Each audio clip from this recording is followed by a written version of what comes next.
कुत्र्याचं शेपूट 12 महिने नळीत घातलं तरी जसं सरळ होत नाही ना, तीच अवस्था गणेश नाईक सारख्या खरजुल्या कुत्र्याची झालेली आहे.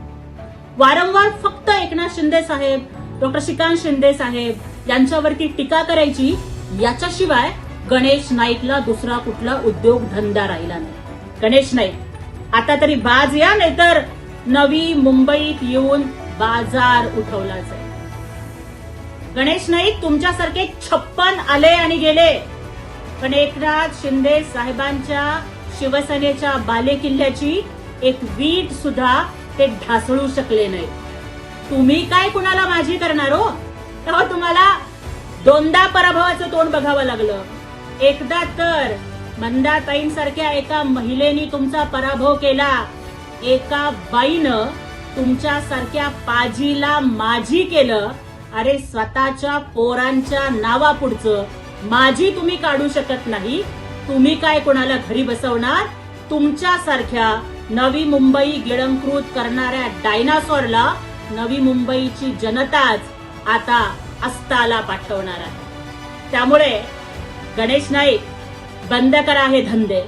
अरे जी लोक अमेरिकेला जाऊन मुलं जन्माला घालतात आणि नवी मुंबईत आल्यानंतर स्वतःच्याच रक्ताला स्वतःचं नाव द्यायला घाबरतात, त्यांनी दुसऱ्यावर टीका करू नये.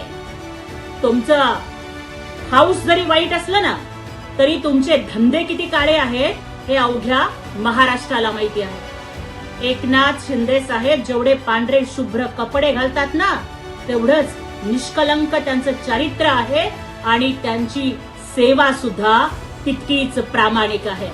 नाईक, राजकारण करायला वाघाचं काळीज लागतं, जे एकनाथ शिंदे साहेबांनी दाखवलं. अहो फक्त स्वतःच नाही तर सोबतचे 60 आमदार निवडून आणले. तुम्ही आधी तुमच्या घरात काय चाललंय ते बघा.